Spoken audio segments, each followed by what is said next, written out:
MUI itu hanya sekedar ormas kok, bukan lembaga negara. Kelaminnya kan nggak jelas. Dan kalau Anda masuk MUI, Anda akan jadi ulama. NU bukan bawahan Majelis Ulama, bukan. Majelis Ulama hanya forum silaturahim, bukan. Majelis Ulama ini orang yang sering lupa, ini diciptakan oleh Pak Harto. Pak Harto itu pinter ra karuan untuk menguasai kita semua, itu pinter ra karuan. Pol pinternya. Organisasi wanita yang banyak itu oleh Pak Harto dijadikan satu, menjadi Kowani apa itu, apa ya Kowani ya Pak Pri, yang kumpulan organisasi wanita ya. Itu di partai-partai politik yang beragama dijadikan satu, jadi P3. Jadi sekarang itu masih mempertahankan P3 segala macam itu karena agak lupa, pikun gitu. Bahwa dulu bikinannya Pak Harto. Pak Harto sudah lengser, masih itu warisan dari Pak Harto. Partai-partai yang lainnya beragama jadikan satu di PDI. Organisasi kepemudaan, AMPI, Ansor dan segala macam dijadikan satu jadi KNPI. Terus pokoknya kabeh dadekno siji. Dadi gampang ngeplukane ngene anu.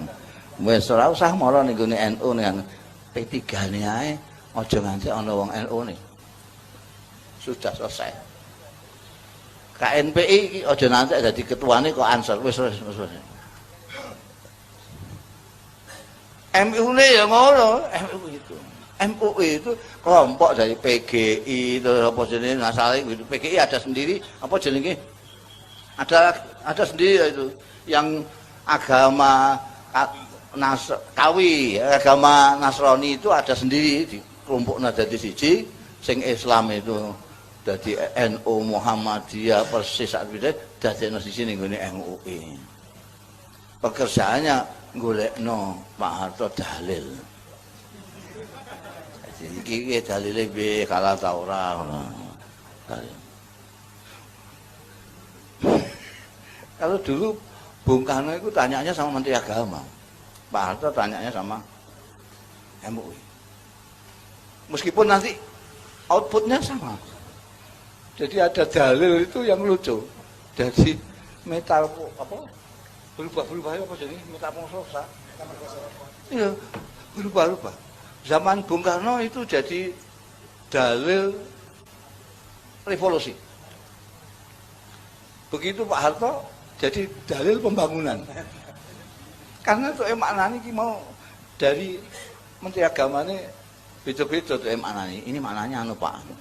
Oh kalau begitu dalil revolusi ini. Jadi aku golek dalil pembangunan, golek metune itu juga. Yaitu dan ini sekarang ikut semua orang-orang itu. Karena penguasa itu memang paling top kalau bikin opini itu. Itu MUI. Dan kalau Anda masuk MUI, Anda akan jadi ulama. Ya tidak mungkin toh jadi pengurus MUI kok tidak ulama itu. Itu namanya majelis ulama kok. Kalau tidak masuk majelis ulama bisa tidak. Tapi kalau sudah jadi pengurus meskipun tukang ketik, ya tetap ulama. Pengurus majelis ulama. Jadi itu, dan itu sampai sekarang itu nggak jelas. Kelaminnya kan nggak jelas. Itu organisasi sosial politik, apa dia instansi pemerintahan, nggak jelas. Tapi dapat APBN.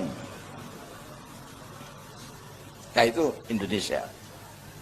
Indonesia begitu, nggak jelas nggak apa-apa, pokoknya urip. MUI itu hanya sekedar ormas kok, bukan lembaga negara. Lembaga negara justru Departemen Agama.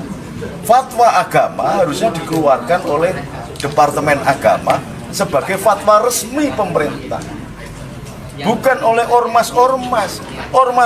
Ormas itu boleh mengeluarkan fatwa untuk masyarakatnya saja yang menjadi pendukung ormasnya, tetapi bukan kemudian mengikat orang Kristen, bukan, tidak perlu terlibat di dalam MUI.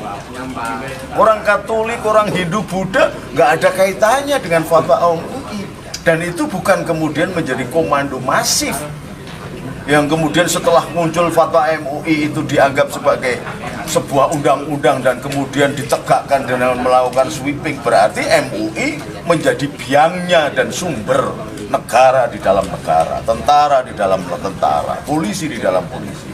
Ini tidak benar. Yang dilakukan MUI sih biasa karena dia mengeluarkan fatwa.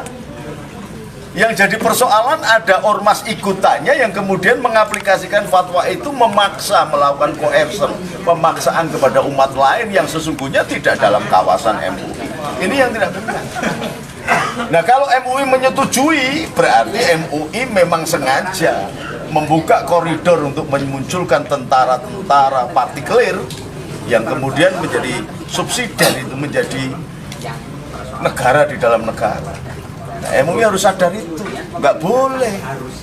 Jadi subordinat begitu nggak boleh. Maka harus wartawan harus tanya itu. MUI itu mengeluarkan gitu kemudian membiarkan ada pembela fatwa MUI itu ada hubungannya nggak dengan MUI?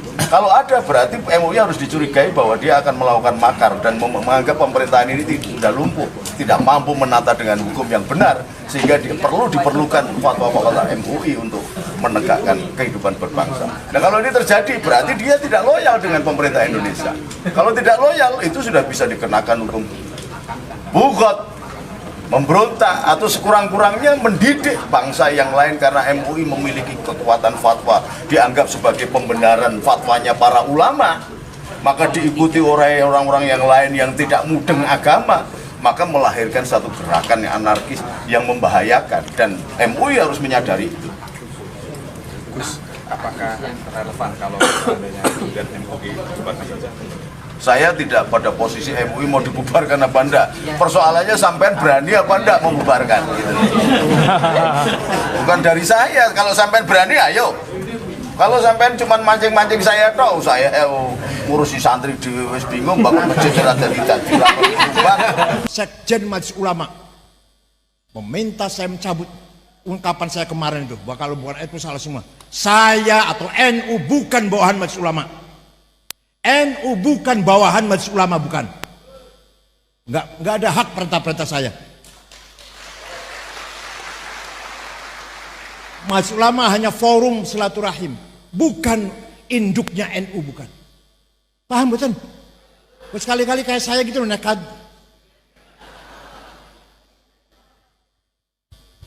Ketua PBNU harus nekat, nggak boleh takut kepada siapapun. Saya tidak pernah takut, kecuali sama istri saya. Itu pun kadang-kadang enggak terus-terusan enggak.